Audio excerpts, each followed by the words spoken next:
Assalamualaikum warahmatullahi wabarakatuh. Perkenalkan di sini saya Atara Arya Satya dengan NIM 2022 0801029.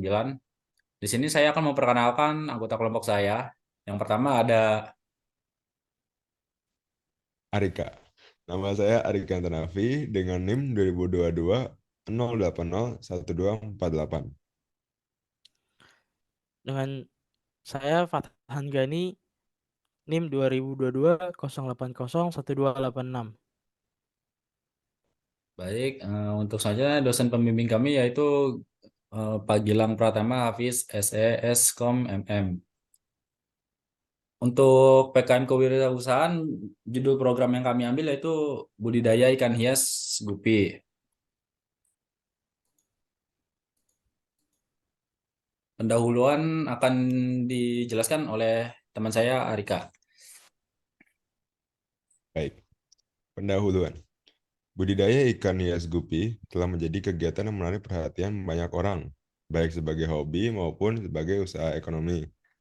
Gupi dikenal sebagai ikan hias yang mudah dipelihara dan memiliki berbagai variasi warna yang memukau. Keunikan ini membuatnya menjadi pilihan utama bagi pencinta ikan hias di berbagai kalangan.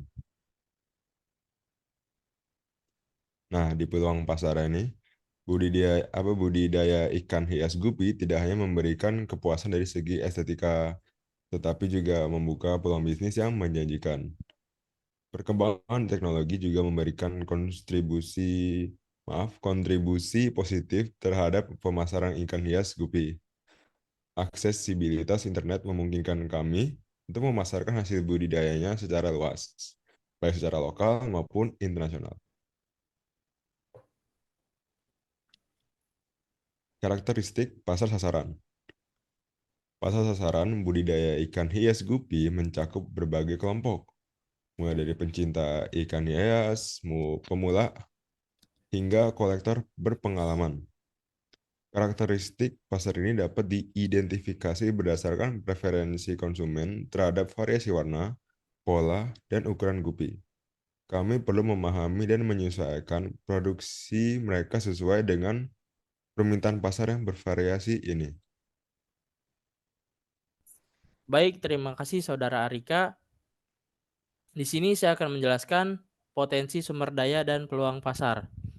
Beberapa faktor yang mendukung potensi sumber daya dan peluang pasar dalam usaha budidaya ikan gupi antara lain. Yang pertama, kondisi lingkungan yang mendukung. Budidaya ikan gupi dapat dilakukan dalam berbagai kondisi lingkungan, termasuk dalam akuarium, kolam, atau sistem aquaponik. Yang kedua, peminat tinggi di pasar hias. Permintaan yang tinggi dari komunitas penggemar ikan hias memberikan peluang pasar yang luas dan berkelanjutan. Yang ketiga,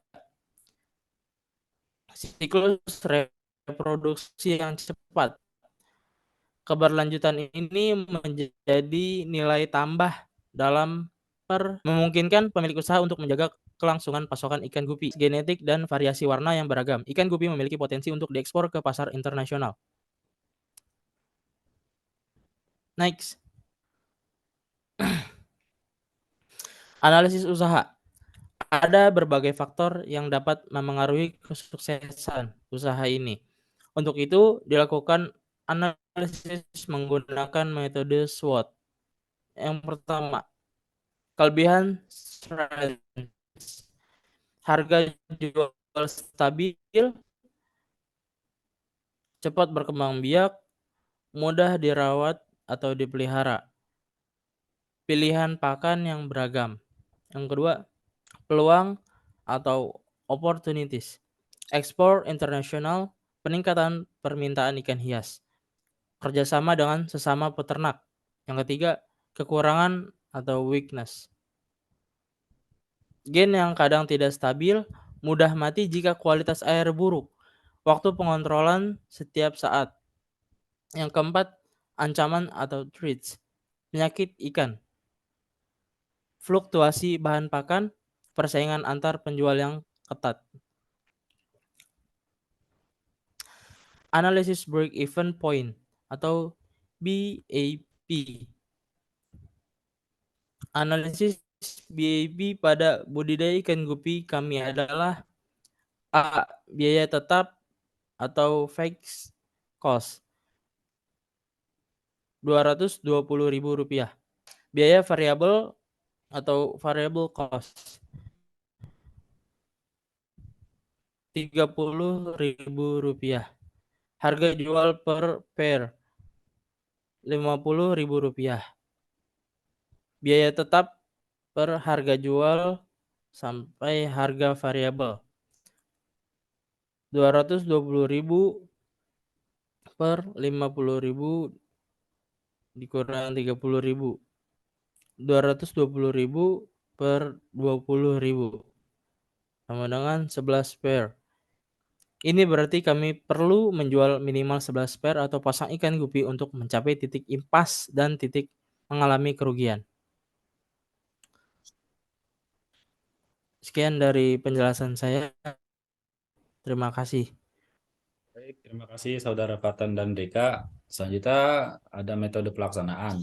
Metode pelaksanaan ini meliputi beberapa tahapan seperti persiapan, pembelian indukan atau bibit, proses budidaya, pemasaran, dan pengemasan.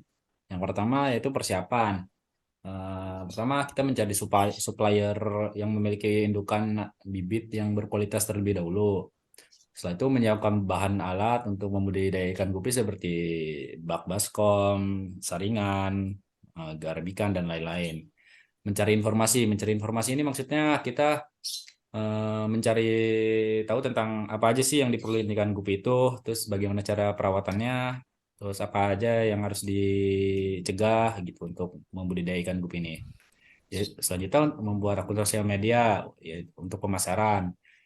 Selanjutnya ada RAB yaitu rencana anggaran biaya. Di sini itu rencananya mengumpulkan anggaran bersama anggota kelompok kami. Selanjutnya masuk ke tahap budidaya. Setelah semua siap, maka diterapkan mulai dari mencari lahan yang cocok, mengaklimatisasi indukan, mengganti air, memberi pakan, memberi vitamin atau obat jika ada ikan yang sakit, dan memantau kolam agar tidak terjadi hal-hal yang tidak diinginkan seperti ada serangga atau yang lain-lain dah. Selanjutnya ada pemasaran atau penjualan. Di sini yang pertama ada membangun branding, yaitu dengan cara membuat video di TikTok atau di status WhatsApp untuk promosi. Selanjutnya ada melakukan penjualan secara offline dan online. Online ini melalui e-commerce, dan untuk offline-nya ke peternak ikan atau ke sesama pencinta hobi ikan gupi. Itu ada hospitality terhadap konsumen, yaitu memantau konsumen ketika barang sudah sampai atau apakah ikan ini masih hidup atau tidak. Ketika ikan mati di jalan, kami akan memberikan garansi. Selain itu juga kami akan memberikan bonus ketika pelanggan kami ini menjadi langganan di store kami.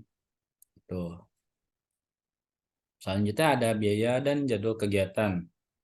Di sini ada rinciannya, jenis pengeluarannya untuk alat-alat budidaya, untuk pakan dan obat ikan, pembelian indukan, packing, dan pengiriman. Untuk kegiatannya di bulan pertama, kami ini melakukan perancangan untuk membudidaya ikan gupi ini. Sama juga di bulan yang pertama juga kami langsung mengumpulkan anggaran. Dan di bulan yang kedua sampai ketiga itu kami fokus untuk pembelian indukan berbagai macam jenis gitu untuk budidaya ikan gupi kami. Selanjutnya di tahap budidaya dari bulan 2 sampai bulan 6 itu kami membudidaya ikan ini sampai menghasilkan burayak atau anakan yang berkualitas yang bisa kami jual kembali gitu. Selanjutnya ada pencapaian tujuan program. Di dalam pencapaian tujuan program ini dapat dinilai dari kualitas ikan gupi yang kami hasilkan, tingkat penjualan, dan kepuasan pembeli melalui penilaian dan kritik atau saran dari pembeli, dan pengalaman kami melayani konsumen. Dengan demikian, kami mengetahui apa saja yang harus kami tingkatkan untuk produk kami ke depannya. Sekian, terima kasih dari kelompok kami. Wassalamualaikum warahmatullahi wabarakatuh.